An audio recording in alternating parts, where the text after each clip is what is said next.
Welcome to News and Views with the Mayor. Today we have with us Ms. Karin Callan, who is our Chief Financial Officer. We're going to be talking with her about, first of all, her experience with the city of Douglasville, how long she's been with us, what qualifies her to be the Chief Financial Officer for the city of Douglasville. And then we're going to move on into the budget process within the city, where we are, how we've gotten where we are, and where we're going to go moving forward. Going to talk about a good bit about the budget process, how it all works, and then we'll talk about the recent adjustment to the millage rate, the digest, declining revenues, expenses. As you can see, we'll have a broad range of topics to talk about to bring you, our viewers, up to speed with what's going on within your city, the budget, and the process of managing that budget. So stay tuned. We'll be right back.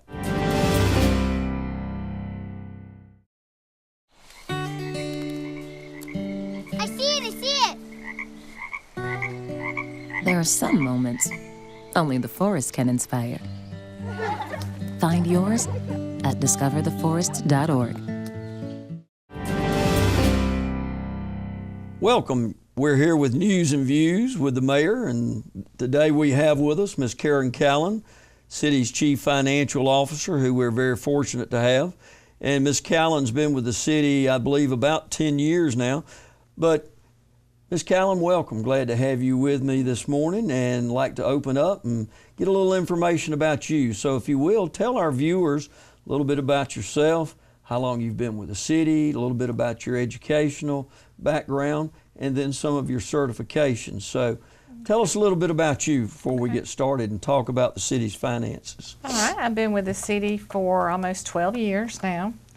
I graduated from Georgia State University in 1996. I graduated from Lithia Springs High School in 1989. So you're homegrown? I am. From Douglasville? I am. Okay, My father good. graduated from Douglas County High School in 57. Okay. I started when I graduated from college with an accounting degree. I went to work for Georgia Tech in grants and contracts accounting. Then I came to the city because I knew it would be a much shorter commute. And while working for the city, I obtained my CPA. So you're actually a certified public accountant? I am. And certified and licensed by the state of Georgia? Yes, Okay. Licensed in Georgia. You can look it up under the Secretary of State website. But I really have enjoyed working for the city. Well, good. I know you've got quite a background in finance there. Like you said, I believe you're a business degree or accounting degree from Georgia State. Yes. So you have quite a bit of experience in accounting. Yes. And then also have your CPA certification. So city's very fortunate to have you. And I guess the whole time you've been with the city, you've been working within finance and accounting and all, and then became the city's CFO when? About 2005. 2005. Yeah, around 2005. Let's see my math. That's 8-9 years ago now. Yes. Right? Okay. Yes. Okay. Wow. Well, very good. Well, certainly the city's very fortunate to have you and have that wealth of experience and background that you have.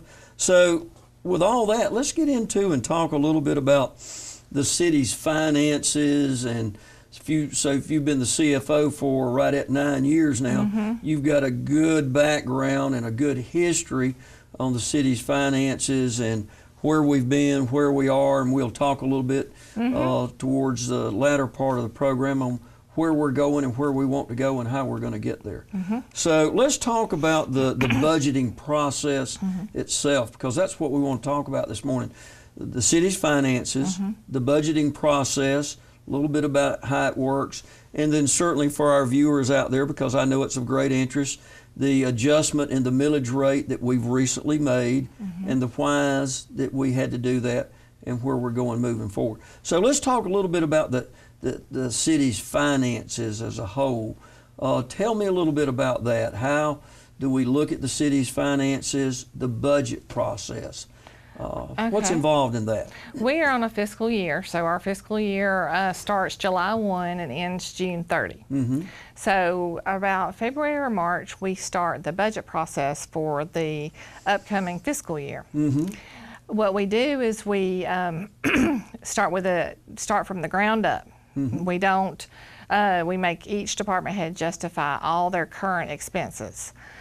Zero-based budgeting. I was going to say it's like a zero-based budget process. That's correct. That's correct. Not come in every year and say, well, we need a 5% increase and just add 5% on to last year. Right. Just you don't keep adding it. You start from zero-based budgeting.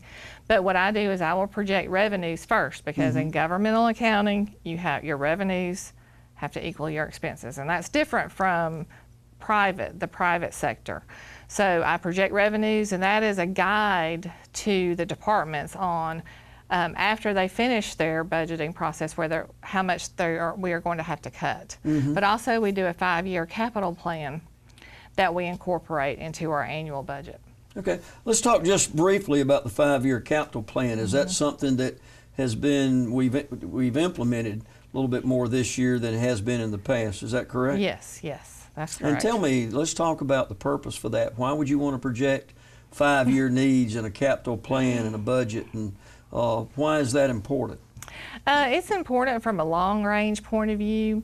For example, police vehicles, we know that each year we're going to have to rotate the vehicles, the equipment. It helps us project long-term on our capital needs so that we're able to meet those obligations. Right. That was something that we've talked quite a bit about, and something that I wanted to see us get better at and really implement, because like you said, if you're just budgeting from year to year to year, you're not anticipating what your needs will be out there in the future, and therefore you're not budgeting for it. And that needs to be a very important part of the long-range planning and the long-range budgeting process. That's correct? Right. That's right. So each department was charged this year with coming up with long-range capital needs, and then in the anticipation of how to budget for that in the future, correct? That's right. That's right. Okay. Well, tell me a little bit about the budget process, or let's talk so that our viewers know, how long does it usually take to put together the city's budget, and a little bit about that process? It takes about 3 to 4 months. Okay. 3 to 4 months. So it's not something we just sit down and work on for 2 or 3 days, put it together, and throw a budget out there. Right, that's correct. The department heads make their request, then we determine what our target is and that is in line with revenues. If you have $23 million in revenues, you can't have $26 million. You don't want to have $26 million in expenses. Then it is presented to the Finance Committee, and the Finance Committee makes recommendations on where to cut and priority. So when you talk about revenues and anticipated revenues, how do we sit down and get to that point? There's a history that you can use to anticipate from year to year to year? Yes, I have a history from 2000, and I look at the trends. And of course, as we all know, the trends changed drastically in 2008. So we had to recalibrate and start projecting more on a downward spiral as far as revenues go. But that's how we do. That's how I project revenues. Okay, and that's something you and I meet monthly to talk about what the trends are, what we project, and even looking at current events and whatnot, and how those may impact either revenues or expenses moving forward. Right. But you can look at all of those so that helps you to project the revenues based on past histories that the city has a wealth of information on, right? Right. And we always use a very conservative approach. Right. In other words, we don't anticipate more than we may have coming in and then spend that? Exactly. Exactly. Okay. All right, well, the expenses then, that we've talked a little bit about the revenues and how you project, or the anticipated revenues and how we're going to get those. Let's talk about expenses and department heads and their budgets and how some of that works. Tell me how, and let's talk to our viewers about that. Well, personal services, which are the employee cost, is our largest cost. It's about 60% of our total budget. We start with that. I program in those numbers. Our personal services include our retirement, health insurance, workers' comp, and part-time expenses, full-time expenses. Then we plug in capital and utilities, utility costs, which is our electricity, natural gas. And then we look and see if our revenues are greater than expenses or vice versa. Then we have to start making tough decisions. Okay. Well, let's talk about the number that you mentioned, 60%, because I know that was one of the things that I wanted when I got here or became mayor. I wanted to see some benchmarks as it relates to accounting and government. And sometimes with government finance might be a little different with some things as it relates to the private sector, but there are benchmarks for accounting and government finance as it relates to municipalities and governments. So let's talk a little bit about some of those benchmarks, and let's talk about the 60% number and why that's important, because I believe that's one of the benchmarks, isn't it? Yeah, that is one of the benchmarks from the GGFOA, Georgia Governor's Finance Officers Association. And the reason why you want to keep your personal services at 60% or less, right, is so that you don't neglect your capital improvement requirements or your infrastructure needs in the city. Right. You certainly wouldn't want your personnel expense or your personal services expense to get to 80 or 90%, because if that were the case, then you'd be overburdened with personnel expense, right, and you wouldn't be able to provide some of the services that our citizens need as it relates to other services and capital improvements within a community. That's so right. That's something that we use, and there are guidelines that we look at. Tell me a little bit more about some of those guidelines that we look at and use to make sure that we are on sound financial footing within the city. Yeah, there is something that the Carl Vinson Institute puts out, that the signs of financial distress, 10 signs of financial distress. And one of those is what we just mentioned, personal services. If you have 90% personal services, then you only have 10% to invest in infrastructure. Another is the three, in which we've referred to a lot recently, is the 3 month of operating expenses minimum as your fund balance reserve. Right. That's kind of like a savings account for our viewers out there, where within your own family or household, financially it's encouraged that you have a cushion or a fallback, and that you have at least 3 months of reserves. So that's the same thing that you're talking about for the city. Right, right. And consequently, Standard & Poor's, when we were issuing our bonds, whenever they gave us feedback when we got our bond rating, they mentioned some of these same benchmarks that Carl Vinson and GGFOA are putting out there. So another is you want to look at your 3 years history, or have your expenses exceeded your revenues. And those are things that come from good, sound government accounting practices. Right. And those are guidelines that we look at and monitor on a monthly basis, right, to make sure that we are on sound financial footing, so that we don't not look at them and then we end up and find out that we're in trouble. Right. So we have sound government financial accounting practices and benchmarks for those that we look at on a monthly basis to ensure that we're on a good, sound financial footing. Right. So let's talk a little bit about the tax digest. So we've talked about where we are. We've talked about the comprehensive planning that we do, long-range planning, the budget process and how we do that. We've talked about your background, your experience, and really what makes you capable of working with the city's finances, because of the extensive background in education and certifications that you have, which makes you very qualified to be the CFO for the city of Douglasville. So let's talk about, in the last few minutes of our show here, let's talk about the tax digest, the millage rate, and how we arrived or got to the point where we needed to adjust the millage rate for the city that we've just done recently. So let's talk a little bit about the digest, the declining revenues, and the fact that the millage rates remain constant. How does that affect us when it comes to revenues? In 2008, that was the first time we've seen a decrease in sales tax and in property tax since 2000, even prior to 2000. And since 2008, we've seen a steady decline in property tax assessments and sales tax revenue, which make up about 50% of our total revenue for the general fund. Right.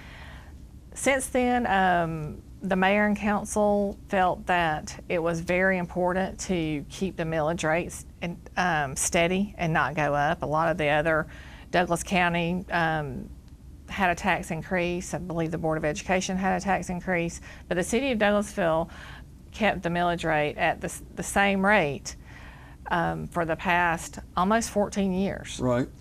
So the thing that's happened recently with the decline of the with a little recessionary period that we've been in since 2008, which is 6 years now roughly, we've seen the millage rate remain constant.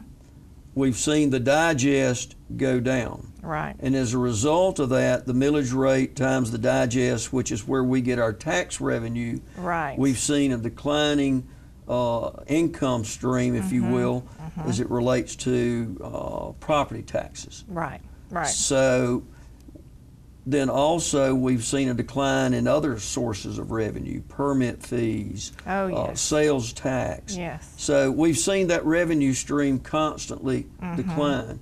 And in the last two and a half years, we've worked diligently to reduce expenses, I believe. Tell me a little bit about what we've done to reduce those expenses to try to stay in line with the declining revenues. Yeah, we've looked for every area to cut expenses without cutting services to the community. Right.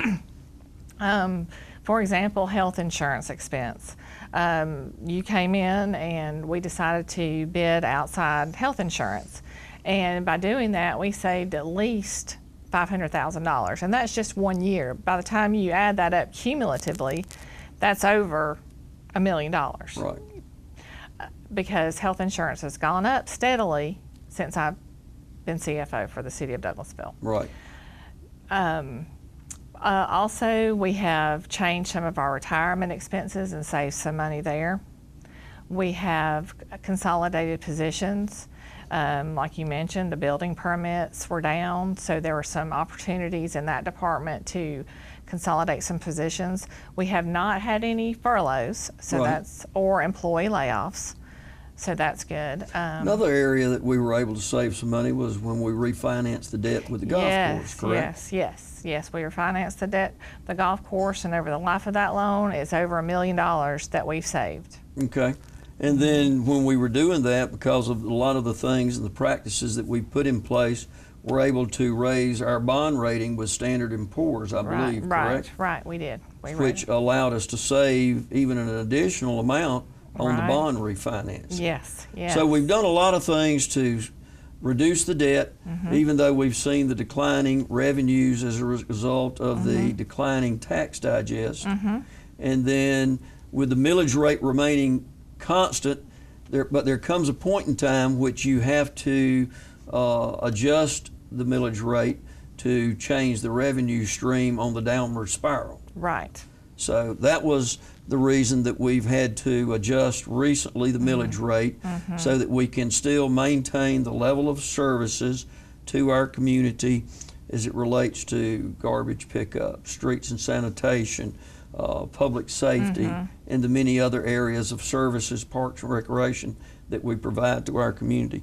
Just in closing, just a little bit, if we can, and our time's getting short, but on the conference center, I believe we've looked at it. We have a P&L statement on the conference center. Yep. We look monthly at the P&L on it to look at the revenues. I believe those revenues are starting to increase. They are. On the golf course, we also have a separate P&L statement on the golf course so that we're able to track and monitor the expenses and the income on a regular basis on that. Is that correct? That's correct. Okay.